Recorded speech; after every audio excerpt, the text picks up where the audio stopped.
முன்னாள் குடியரசுத் தலைவர் அப்துல் கலாமின் உடலுக்கு முழு அரசு மரியாதையுடன் இறுதிச் சடங்கு நடத்தப்பட்டதற்கு அவரது உறவினர்கள் உள்துறை அமைச்சர் ராஜ்நாத் சிங்கை நேரில் சந்தித்து நன்றி தெரிவித்தனர். டெல்லியில் கலாம் வாழ்ந்த வீட்டில் உள்ள நூலகத்தை மாணவர்களுக்கு பயனுள்ளதாக மாற்ற வேண்டும் என்று அப்போது அவர்கள் கோரிக்கை விடுத்துள்ளனர். அவர்களிடம் எமது செய்தியாளர் சலீம் நடத்திய நேர்காணலை தற்போது பார்ப்போம். டாக்டர் ஏபிஜே அப்துல் கலாம் அவர்கள் வாழ்ந்த வீட்டின் முன்பு இப்பொழுது நாம் நின்று கொண்டிருக்கிறோம். டாக்டர் கலாம் சார் அவர்களுடைய உறவினர்களும் டாக்டர் கலாம் சார் அவர்களுக்கு ஆலோசகராக இருந்த திரு பொன்ராஜ் அவர்களும் இன்று மத்திய உள்துறை அமைச்சர் ராஜ்நாத் சிங்கை சந்தித்திருக்கிறாங்க. அவங்ககிட்டே கேட்போம். முதல்ல நாம் திரு ஷேக் தாவூத் அவர்கள்கிட்ட கேட்போம். சார், இன்றைக்கி நீங்கள் ராஜ்நாத் சிங் அவர்களை சந்தித்திருக்கிறீங்க.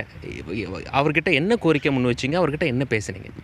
நாங்கள் திரு ராஜ்நாத் சிங் அவங்கள சந்தித்தது எதுக்காக அப்படின்னா, தாத்தாவுடைய இறுதி மரியாதையை, அதாவது டெல்லி ஷில்லாங்லேருந்து ராமேஸ்வரம் வரைக்கும் நடக்கக்கூடிய எல்லா விஷயங்களையும் அரசாங்கம் அவங்களுடைய கவர்மெண்ட் எந்த அளவுக்கு ஹெல்ப் பண்ணாங்க, நாங்கள் தேங்க் பண்ணுறதுக்காக அவங்களுடைய அண்ணா எங்களை அனுப்பிச்சி வச்சாங்க.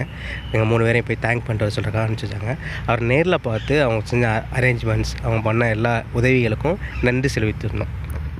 திரு ஷேக் சலீம், நீங்கள் சொல்லுங்கள், என்ன கோரிக்கைகளை முன்வைத்தீங்க? உள்துறை அமைச்சர் அவரை சந்தித்து திரு கலாம் அவருடைய அண்ணன் திரு கலாம் அவர்கள் அடக்கப்பட்ட இடத்தை ஒரு நினைவிடமாக நல்லபடியாக கட்டி அங்கு வரும் மக்களுக்கும் மாணவர்களுக்கும் அவர் உற்று சென்ற உறுதிமொழிகளை கல்லில் பொறித்து இங்கே வருகிற மாணவர்கள் உறுதிமொழி எடுத்து செல்ல வேண்டும், இளைஞர்கள் உறுதிமொழி எடுத்து செல்ல வேண்டும் என்ற கோரிக்கையையும் ஒவ்வொரு வருடமும் அக்டோபர் 15 அன்று அவருக்கு அரசு மரியாதையோடு செலுத்த வேண்டும் ஒரு கோரிக்கை விடுத்துள்ளோம். இப்பொழுது நாம் திரு பொன்ராஜ் அவர்கள்கிட்ட கேட்கலாம். சார், நீங்கள் அப்துல் கலாம் சாருக்கு ஆலோசகராக இருந்திருக்கீங்க. உங்கள் சார்பாக என்ன கோரிக்கை முன்வைக்கப்பட்டது உள்துறை அமைச்சரிடம்?